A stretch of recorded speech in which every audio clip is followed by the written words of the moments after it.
Hello guys, welcome back to my channel. If you're new here, welcome. I'm Dr. Zayne, and on this channel I react to videos that interest me. So if that sounds like your thing, please subscribe and give this video a big thumbs up because I know you're going to enjoy it already.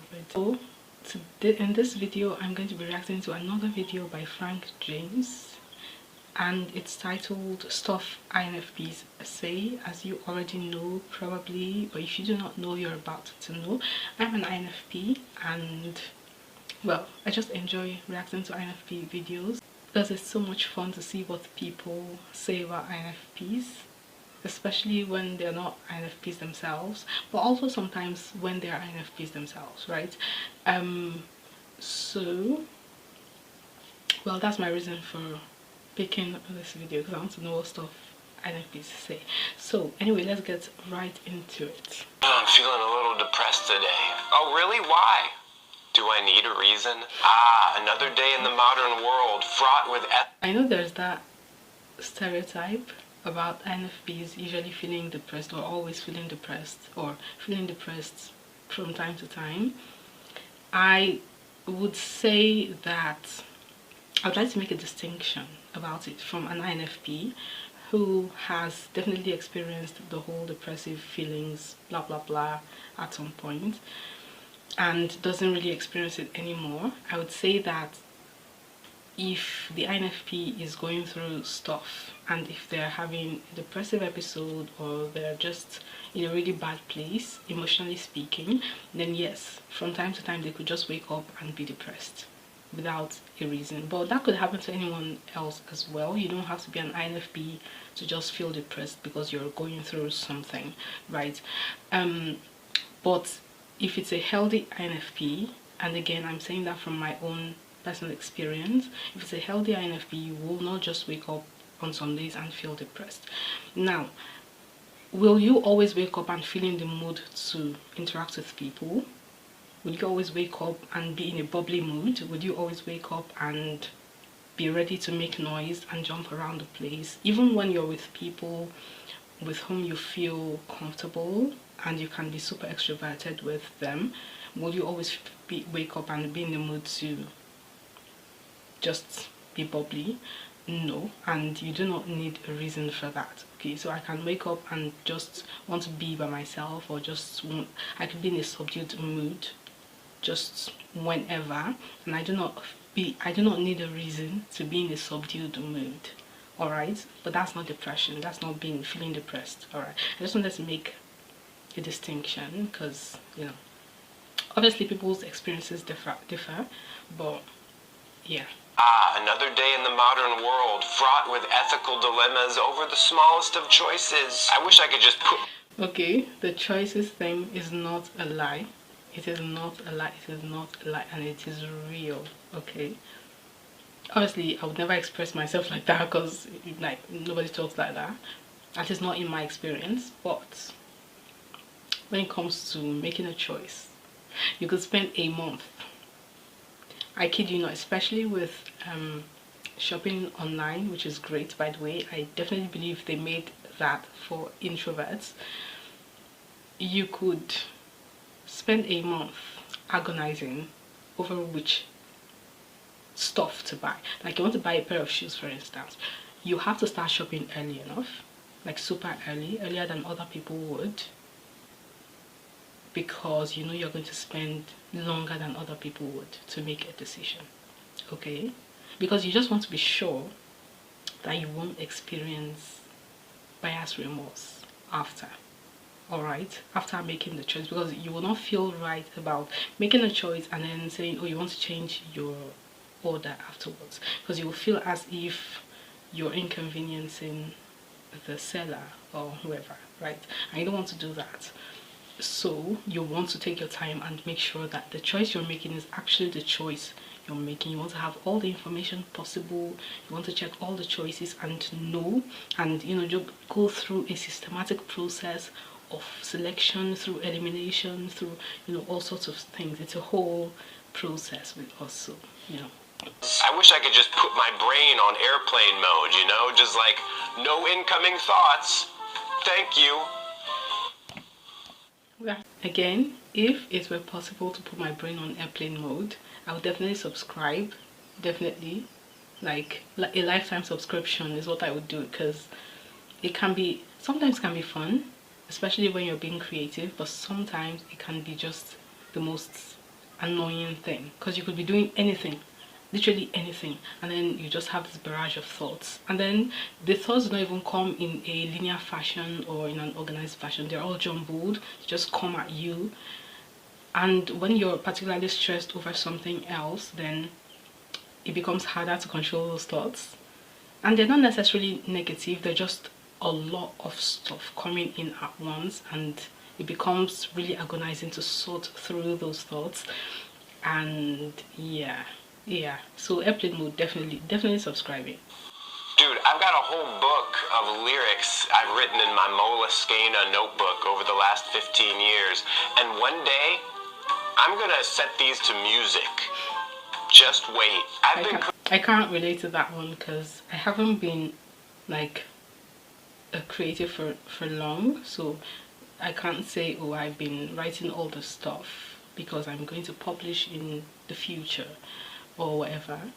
But you know, I do not, like, during the short period of time when I become creative, I do not just write and then put the stuff aside to share it with the world at a later future date that will never come. I don't do that. Once I write and I feel it's okay, I edit the life out of it, I put it out, I share it, and then after a while, when I go back to it, I realize that there are some things I would love to change. I recall and then edit it again, and then put it out, and then recall and then edit it again, and then put it out. So that's the way it goes. Okay. Yeah, so just wanted to make that distinction again. I've been cleaning my apartment all day. Of course, there were several hours scattered throughout where I was just staring out the window. But I've been trying. The cashier at the store was really mean to me. I mean, he didn't say or do anything, but I could just tell. He was judging me. Okay, I have to mention that one. We're really sensitive, right? But I'm not going to say, like, I'm not the kind of person who will say, oh, this person was judging me, this person was mean to me, simply because of the way they were staring. I might feel something, because again, we're really sensitive. I might feel something, but I'll just chalk it up to maybe the person having a bad day, or the person being in a bad mood, or me being oversensitive. In order for me to say, to actually articulate to either myself or to someone else that someone was being mean, you had to have said something, right? That person had to have said something to me, or that person had to have spoken to me in a particularly rude manner that was unequivocal, that if anyone were to have been there, they would have definitely said that was rude, in a way that if I had observed them talking to someone else in that manner, I would definitely come to the conclusion that they were being rude to that person, right? Because I know that I can be sensitive, so I try to make sure that my judgment is as objective as possible, right? So yeah, I won't just say somebody was staring at me a certain way, I did not like the way the person was staring, so they were being rude or they were judging me. No, although I might make an effort to avoid such a person in the future. Irrefutable facts and airtight logic that you just presented to me, I disagree, because I feel that I'm right. I think of life as... This one, no. I don't know if other INFPs do that. I don't know. But I try to use logic as much as possible, because that's the only way in which I can operate properly. That's basically the way I've been trained to operate, and that is the way I've observed that I function best, is to plan. Even if I do not follow my plan to the T, I have to plan, and I have to know I have a plan. That's being logical, that's being objective. In order to solve any problem for myself or for anyone else, I need to be logical, because I know that that is a fail-proof way of doing things. Again, I cannot say if that's my default or if it's something I've had to work on becoming or grow into, but I can say that for as long as I remember, that's basically how I've operated, and it's worked for me sometimes. So my point is, I'm not going to say someone is communicating with me or we're having a conversation and then the person's giving me logical facts about stuff and I'm like, no, I think I'm right because I feel I'm right. I won't do that. When it comes to making a judgment, when it comes to making life choices, for instance, things that are really important, then I want to trust my instincts as well. So I will acknowledge that you are correct, but I will also want to acknowledge the fact that there is something in me that doesn't feel right about something, or there is something in me that doesn't feel right about someone, right? So for instance, a very simple example, you can, let's say you meet someone, we encounter a person, or you introduce me to a person as your friend or whatever, and there's just something about them. I cannot tell what it is in particular, but there's just something about them that rubs me the wrong way.